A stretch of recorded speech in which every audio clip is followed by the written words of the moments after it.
요한복음 14장 16절에서 21절 우리 한 절씩 교독합니다.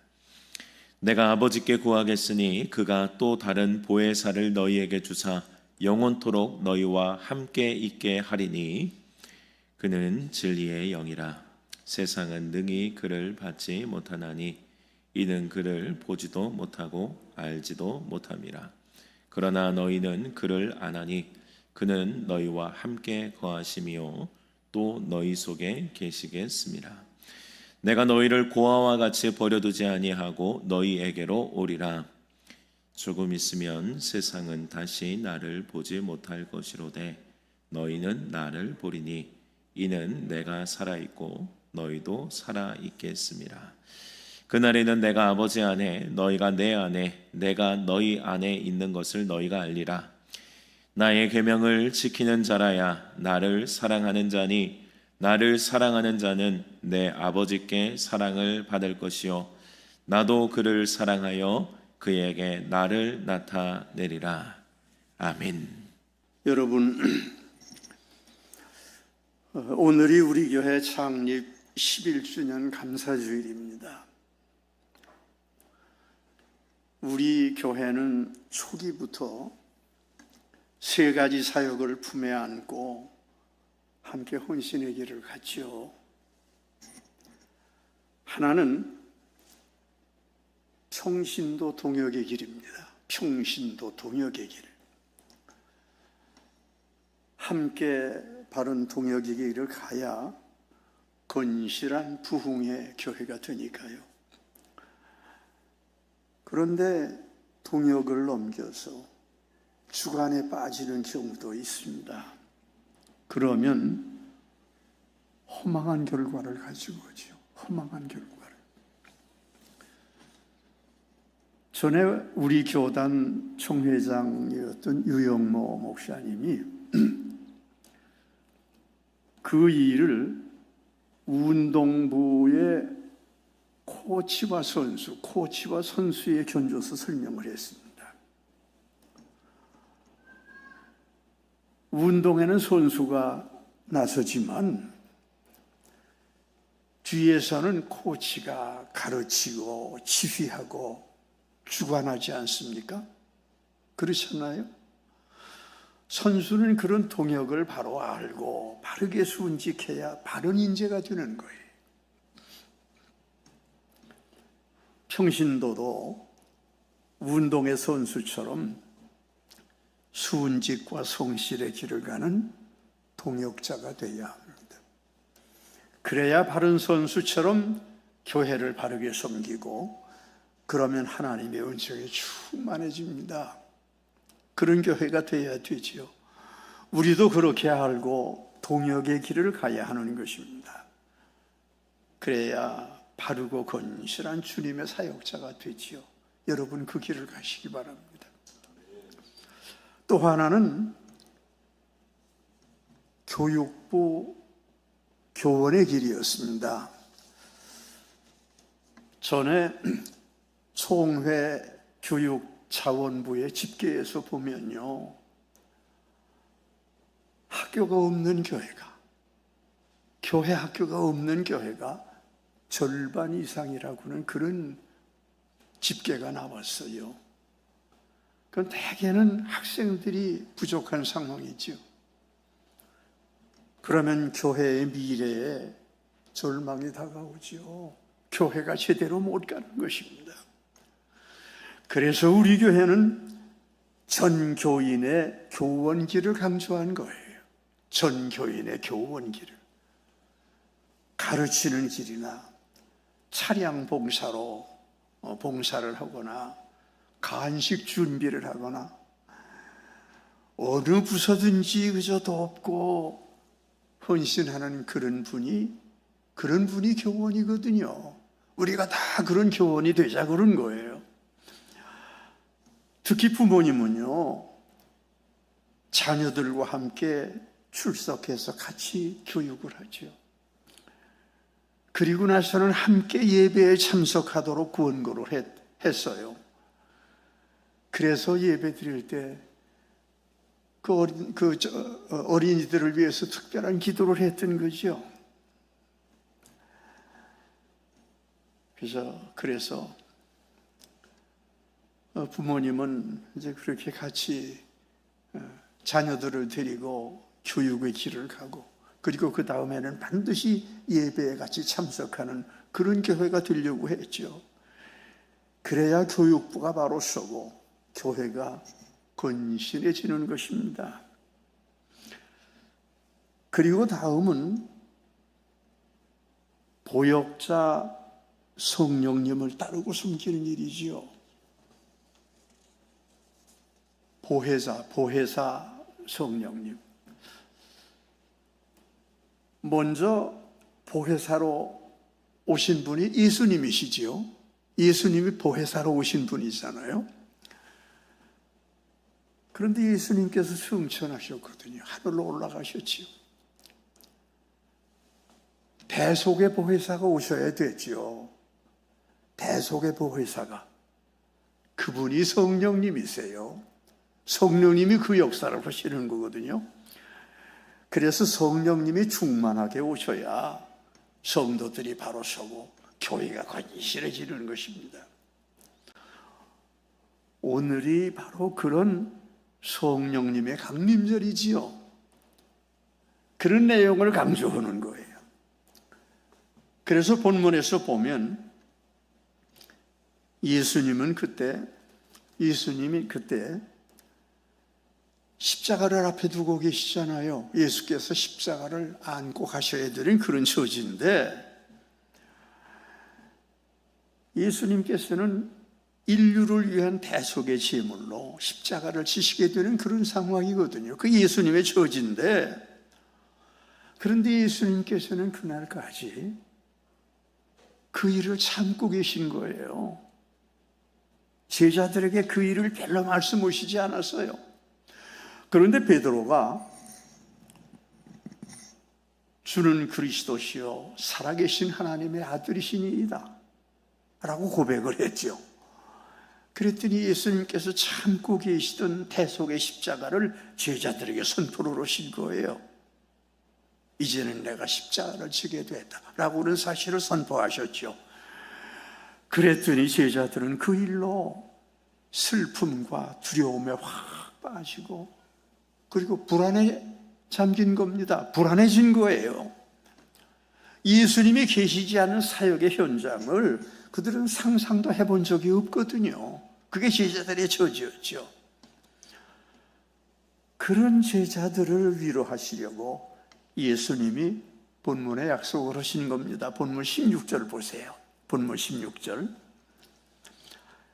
내가 아버지께 구하겠으니 그가 또 다른 보혜사를 너희에게 주사 영원토록 너희와 함께 있게 하리니. 그런 사실이에요. 얼마나 귀한 사실입니까? 예수님이 하나님께 간구하셔서 다른 보혜사인 성령님을 오시게 한다는 그런 말씀이거든요. 예수님께서 그런 말씀을 하신 거예요. 여기 보혜사는 돕는 자 또는 위로자 그런 뜻이거든요. 그러니까 성령님은 어떤 분이에요? 돕는 분이죠. 우리가 그렇게 알지요? 성령님은 돕는 분이시다. 그런데 헬라 원어에서 보면은 돕는 자가 적극적으로 돕는 주도자예요. 주도자, 그런 뜻이거든요, 보혜사가. 그러나 우리말로는 돕는 자가 어때요? 그보다 훨씬 소극적이죠. 옆에서 가볍게 존재하고, 그러다가 상황에 따라서 도와주는 그런 사람, 그런 사람을 가르치는 것이 돕는 사람. 우리말이 그런 뜻이거든요. 그러니까 성령님은 우리말로 돕는 자, 돕는 분이라고 하는 말이 적절하지 않습니다. 그분은 예수님처럼 아주 구체적이고 적극적으로 어떤 분이에요? 주관자예요. 주관하시는 분이거든요. 그분은 옆에 그저 가볍게 계시고 그런 분이 아니잖아요. 성령님은 우리 마음에 오셔서 중심에 뜨겁게 계시는 분이 성령님이거든요. 그렇죠? 소극적으로 돕는 분이 아니라 적극적으로 이끌어 가시는 분이 성령님이세요. 그래서 우리 말로는 도우시는 성령님, 도우시는 성령님이시기보다는 어떤 말씀이 좋아요? 주관하시는 성령님, 그렇잖아요? 주관하시는 성령님이라는 말이 적절해요. 우리 마음을 지켜주시고 행위도 이끌어주시고 그래서 영생의 자녀로 붙들어주시는 분이 성령님이시거든요. 본문 17절에서는 그 앞에 그런 성령님이 뭐라고 그랬어요? 진리의 영이라고 했잖아요. 그렇죠? 진리의 영. 본래 참된 진리의 주인은 본래 참된 진리의 주인이 누구예요? 참된 진리의 주인은 한 분 하나님이세요. 성부 하나님이시죠. 그리고 그분의 성자 하나님이잖아요. 그분의 성자 하나님, 그분이 이 땅에 오신 분, 성자 하나님이 이 땅에 오신 분이 누구예요? 우리 예수님이시지요. 그분이 예수님이잖아요. 그래서 예수님은 당연히 진리의 주체신 거예요. 당연히 그러잖아요. 또 성령님은요. 성령님은 하나님의 영이시고 성부 하나님의 영이시고 동시에 성자의 영이지요. 그런 영이 성령님이세요. 그분은 당연한 진리의 영으로 어때요? 예수님께서 하늘로 주께로 올라가시니까 예수님을 대신해서 오셔서 우리를 이끌어 주셔야 하는 분이 성령님이신 거예요. 그래서 그분은 끝없이 능력의 역사를 우리에게 베풀어 주시죠. 그리고는 십자가에 올라가신 예수님, 십자가를 지고 나중에 십자가를 지시고 죽음으로 가신 예수님을 어때요? 무덤에서 다시 일으켜 세우시는 그 뒤에서 역사하신 분이 누구예요? 그분이 성령님인 거예요. 또 사도들이 성령을 기록했죠. 그 성령 기록도 그저 돕고 이끌어 주신 분이 그분 성령님이신 거예요. 얼마나 귀한 일이에요. 그뿐 아니라 성령님은 창세 이후에 인재들을 붙들고 역사하셨죠. 창세 후에 계속 역사하신 분이 성령님이잖아요. 창세기에 에녹에게 하나님을 따르는 믿음을 안겨주신 분이 누굽니까? 그분이 성령이세요. 그 극심한 홍수에 노아의 방주를 짓도록 도와주신 분도 그분도 성령님이시죠. 모세가 애굽에서 이스라엘 백성들을 이끌도록 인도하신 분도 그분이시지요. 성령님이시지요. 사도 바울이 땅끝까지 복음을 전하도록 그저 붙잡아 이끌어 주신 분이 누구예요? 그분이 성령님이세요. 그래서 예수님은 그분이 자신을 이어서 대속의 주체로 역사하시게 된다고 그렇게 말씀하시는 거예요, 예수님께서. 그런데 성령님께 대한 이 세상의 인식은 어떨까요? 세상의 인식. 본문 17절 보세요. 자, 본문 17절을 보면 같이 읽어보세요. 그는 진리의 영이라. 세상은 능히 그를 받지 못하나니 이는 그를 보지도 못하고 알지도 못함이라. 그러나 너희는 그를 아나니 그는 너희와 함께 구하시며 또 너희 속에 계시겠습니다. 이런 귀한 말씀이세요.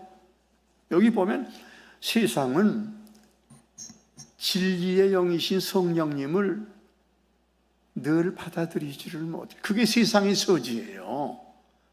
성령님을 제대로 받아들이지를 못해요. 그게 세속의 실상입니다. 그러나 우리 믿는 사람은 어때요?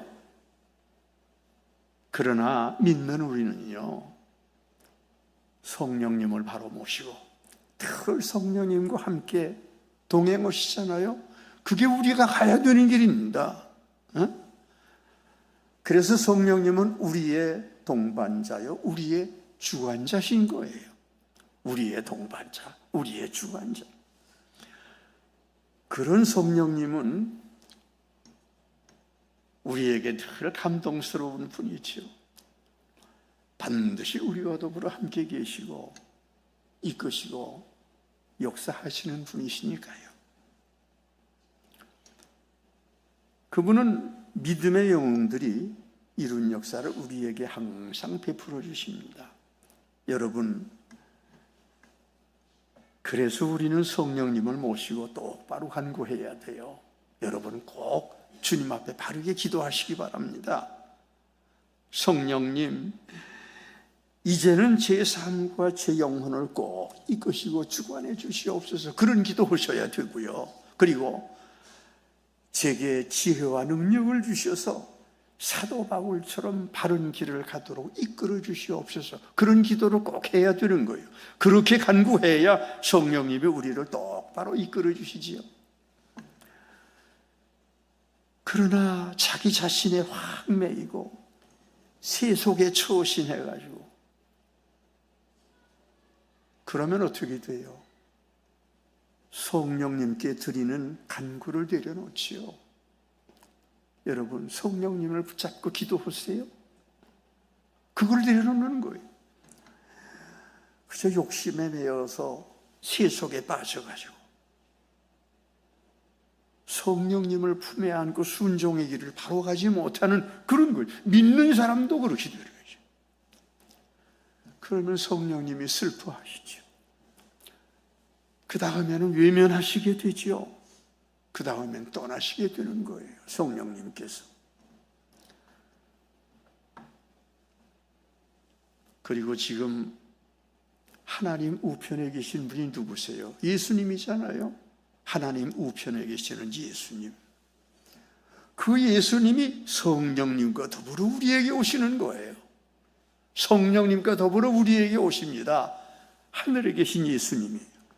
18절 보세요. 18절 보면 내가 너희를 고아와 같이 버려두지 아니하고 너희에게로 오리라.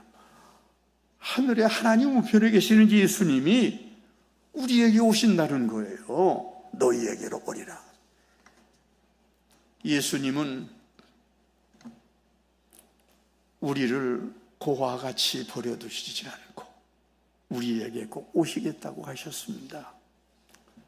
승천하신 예수님이 성령님을 통해서 오시고 계시고 역사하시겠다는 그런 말씀이거든요. 그런데 성령님을 통해서 예수님을 모시지 못하는 사람은 어떤 사람이에요? 고아와 같은 사람이에요. 고아와 같은 사람. 고아는 부모를 잃어버리고 낯선 사람들에게 끼어서 고독과 아픔이 가득한 그런 사람이에요. 그게 고아의 길이에요. 좀 제 얘기를 조금 해보면요. 저는 2살 때 아버지가 일제에 끌려가셔서 군사로 전쟁터에서 돌아가셨어요. 제가 2살 때 아버지가 일제 군대로 가셨다 돌아가셨거든요. 그래서 어머니가 저를 데리고 친정으로 가셨지요. 어머니는 그 후에 저를 외가에 두신 채로 공직을 안고 다른 도시로 가셨어요. 다른 도시에 가 계시다가 거기서 후에 재혼을 하셨습니다, 어머니가. 그러니까 저는 혼자 외가에 있었죠. 제가 6살 때 어머니가 너무 보고 싶어서 가슴에 짓눌리는 아픔은, 가슴이 꽉 눌리는 아픔 때문에 견디기가 어렵잖아요. 그래서 외할머니에게, 할머니, 엄마가 너무 보고 싶어요. 가슴이 칼에 찔리는 것 같이 아파요. 하면서 엉엉 울었지요. 그랬더니 할머니가 저를 끌어안고 같이 막 우시면서 제 가슴을 막 쓰다듬어 주시더라고요. 저는 그 후에 계속 그저 보고픈 아픔을 안고 늘 그저 어머니가 보고 싶은 그런 아픔을 안고 그리고 살았죠. 그게 고아가 지니는 아픔이죠. 그런 아픔을 지니고 살게 되는 거죠. 여러분, 우리가 성령님을 데려오면 그런 고아의 아픔이 될 겁니다. 그래서 예수님은 우리를 고아처럼 버려두시지 않겠다고 하셨잖아요. 우리에게 성령님이 계시면 예수님도 같이 계시고, 그러면 당연히 주님의 자녀로 영생일을 가게 되죠. 그게 우리의 길입니다. 사도 바울을 보세요. 사도 바울도 보시면은 사도행전 19장에 보면요,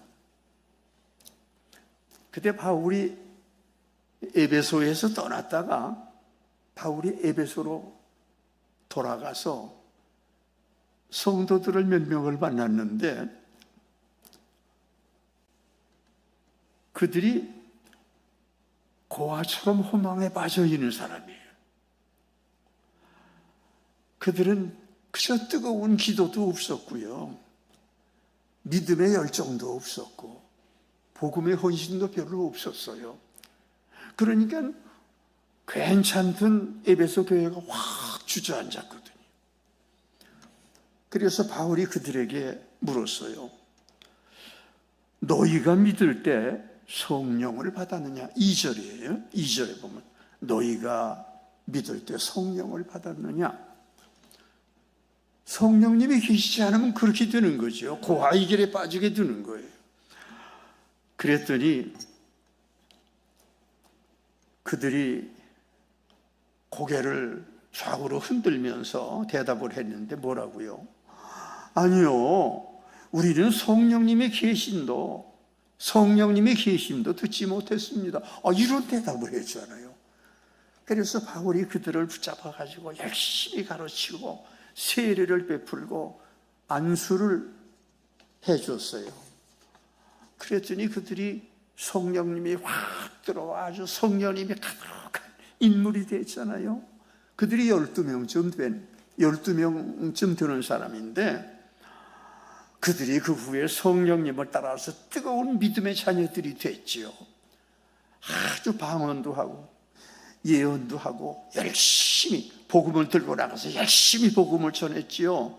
성령님의 역사와 권능이 그렇게 이끌어 가시는, 여러분, 성령님이 그런 역사를 하시는 거예요. 그래서 그들이 에베소 교회를 다시 크게 일으켰죠. 교회. 에베소 교회는 믿음과 권능이 충만한 교회가 됐고, 그 소아시아 복음화의 아주 중심이 되는 그런 교회였어요. 성령님이 오셔서 함께 계시면 그런 역사가 일어납니다. 우리가 그런 제자가 돼야 하는 것입니다. 그런데요, 그 바울도 보면은, 아이고, 바울도 전에는 어떤 사람이에요? 노아처럼 헛된 사람이지요. 그 이전에 바울의 이름이 뭐예요? 사울이잖아요. 사울. 본래 이름은 사울이에요. 그 사도행전 9장에서 보면은, 좀 보시면 좋아요. 사도행전 9장. 그때 세속적 인재의 사울이 예수 믿는 사람들을 세상에 어떤 길을 한 거예요? 아직은 그때 바울이 노아처럼 그런 사람이었는데, 그가 어떻게 하려고?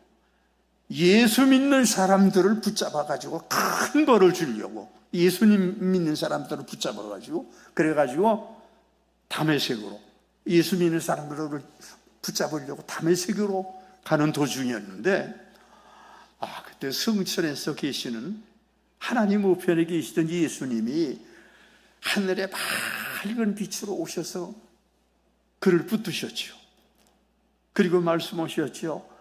사울아 사울아, 내가 어찌하여 나를 박해하느냐? 주여 누구시오니까? 나는 내가 박해하는 예수라. 이렇게 말씀을 하셨죠. 예수님의 말씀을 들은 사울은 자신의 그릇된 노화적인 처지를 크게 깨달았죠. 아이고, 내가 잘못된 어떤 길을 가? 노아의 길을 내가 가고 있다고.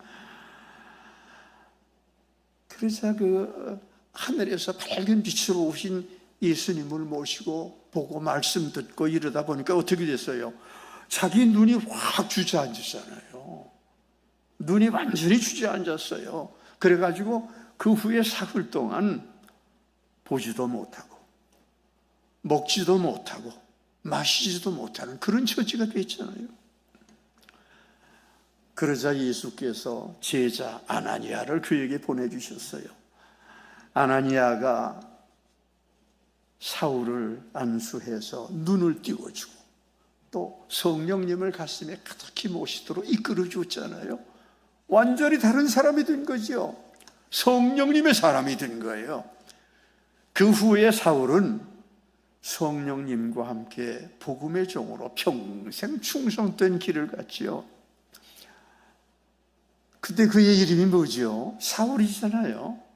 사울의 뜻이 뭐예요? 큰 자라는, 큰 사람이 되겠다는 큰 자라는 뜻입니다. 사울이. 그는 작은 자라는 뜻인 바울이 되죠. 바울로 돌아가는 거예요. 그래서 사울을 내려놓고 바울이 됐지요. 성령님을 따라서 순종의 작은 자가 되리라고는 그런 이름으로 바뀐 거예요. 그렇게 작은 자가 된 그가 실제로는 어땠어요? 아이고, 실제로는 그 후에 그가 바울이 어떻게 됐어요? 아주 크고 훌륭한 주님의 종이 됐지요. 성령님과 함께 복음을 들고 온 인류를 인류를 이끌어가는 큰 사명자가 됐잖아요. 사울이 바울이 돼서 그렇게 된 거예요. 그는 평생 그 일에 최선을 다했습니다. 우리도 성령님께서 임재하시면 그렇게 불타는 제자가 되잖아요. 불타는 제자가 돼야 돼요. 그런데 교회에서 되게 그런 부분이 다 떨어져 있어요, 지금. 교회가 그게 문제예요, 지금.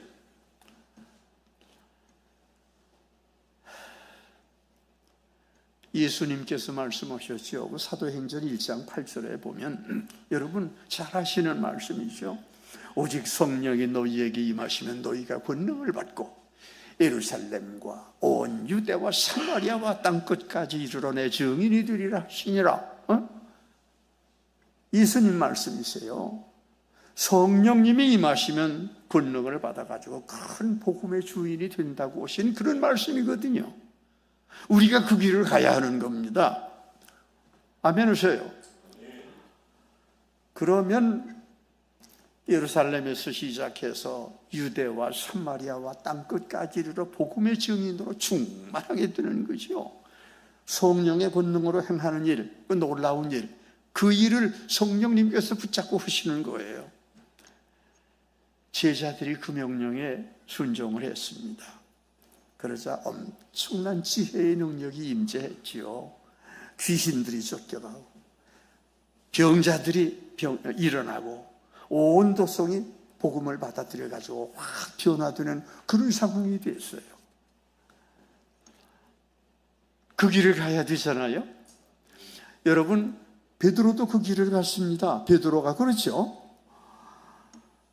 그런데 베드로가 상당한 상황에도 어때요? 노아의 시절이거든요. 그래가지고 예수께서 십자가를 향해서 가시는 도중인데 아주 비겁한 사람, 아주 비겁했죠. 한참 동안요. 예수님이 십자가로 끌려가시게 될 때에 큰 두려워 떨면서 그 아주 연약한 여성이 3번이나 물었는데, 여성이 물었는데, 그는 두려워 떨다가 그 사람들이 당신 예수의 제자야? 이렇게 물으니까 뭐라고 대답을 했어요? 나는 주님 뭘 세상에, 나는 주님을 모른다고. 이 누구예요? 베드로가 그런 거예요. 베드로가 나는 주님을 모른다고 그렇게 3번이나 부인을 했잖아요. 그랬더니 하나님께서, 우리 주님이 하늘에서 이렇게 보시다가 부활하신 예수님이 그에게 성령님을 확 안겨주셨지요. 그러자 그는 건실한 복음의 새로운 제자가 된 거예요. 누가? 베드로가. 성령께서 확 오셔서 붙잡고 역사하시면 사람이 확 바뀌는 거죠. 그래가지고 베드로가 완전히 바뀐 거예요. 그래서 베드로는요, 사도행전 2장에서 보면, 사도행전 1장에서 2장에 보면은 예수님의 십자가를 예수님을 십자가로 이끌어간 폭도들, 그 예수님을 막 반대하고 했던 그 사람들이 모여있는, 폭도들이 모여있는 그 자리에서 아주 뜨거운 설교를 해주죠. 그게 사도행전 2장에 쭉 나와요. 그 설교의 종말이 이제 36절인데, 끝절인데, 거기서 보면 이렇게 말했죠. 너희가 십자가에 못 박은 이 예수를, 너희가 십자가에 못 박은 이 예수를 하나님이 주와 그리스도가 되게 하셨느니라. 36절이에요. 그랬더니 그 사람들이 그 설교를 듣고 나서는 가슴에 찔림을 확 받았지요. 그래가지고 베드로와 사도들에게 묻습니다. 뭐라고 물었어요? 보면 형제들아 우리가 어찌할꼬? 그렇게 물었죠. 그러더니 베드로가 그들에게 권고를 했습니다. 38절을 보면요. 38절에 너희가 회개하여 각각 예수 그리스도의 이름으로 세례를 받고 죄사함을 받으라. 그리하면 성령의 선물을 받으리니, 그리하면 성령의 선물을 받으리니, 그렇게 얘기했죠. 성령의 선물을 받으면 패역한 세대에서 하나님의 은혜로 구원을 받게 확 바뀌게 된다는 그런 얘기거든요. 그랬더니 그날 그 예수님을 십자가로 막 이끌고 갔던 그 사람들이 말이에요, 한꺼번에 회개하고 돌아와서, 한꺼번에 확 회개하고 돌아온 무리가 그 41절 보면 몇 명이에요? 3,000명이나 된다고 그랬었나요? 그게 성령님의 뜨거운 역사입니다. 성령님께서 그렇게 역사하시는 거예요. 주님의 제자들은 그 후에 세속에 매이지 않고 오직 성령님과 더불어 동행을 했지요. 그래서 복음의 열매가 아주 놀랍게 맺혀졌습니다. 그게 그들이 간 길이에요. 사도행전에서 그 사도행전 보면 초기에 등장한 교인 수가 몇 명이었지요? 거기 120명이라고 나왔잖아요. 120명 정도 됐는데 그들이 성령의 사람으로 확 바뀌고 성령님을 안고 나서 복음을 전했죠. 그랬더니 그 대개 사도행전의 그 과정이 한 30년쯤 되는 경우인데 30년쯤 뒤의 결과는요, 교인이 몇 명이라고? 10만 명이나 된다고 했습니다. 성령님이 이끌고 역사를 하시면 그런 열매가 맺히는 겁니다. 여러분, 그 길을 우리가 가야 합니다. 우리가 가야 할 길입니다. 성령님을 모시고 우리도 그 길을 가야죠. 성령님은 그렇게 오셔서 지금도 그 일을 그대로 역사하십니다.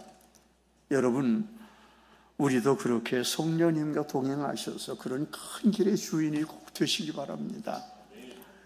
그래서 우리가 다시 뜨거운 복음의 용사가 다 돼야 하지요. 그래야 성령님이 우리에게 오셔서 굳게 붙드시고 크게 역사하시는 겁니다. 그래야 크고 놀라운 복음의 은총이 일어나죠. 그러면 우리가 주님 안에서 바뀌어지고 새 사람이 되고 교회가 기적의 역사가 조금만해서 크게 부흥하게 되죠. 사도행전의 역사가 오늘의 우리에게도 그렇게 일어나는 겁니다. 우리도 성령님의 사람이 돼서 성령님의 손을 잡고 함께 가면 우리가 그런 역사의 주인이 되게 되는 것입니다. 여러분 그 길을 꼭 가시기 바랍니다. 그런 은총의 길을 여러분 꼭 가시기를 간절히 바랍니다. 여러분도 모두 그런 기적의 주인들이 꼭 되시기를 간절히 바랍니다. 기도하십시다. 자비로우신 하나님, 저희들이 모두 우리 교회 창립을 감사하며 함께 헌신의 길을 가도록 이끌어 주시기 원합니다.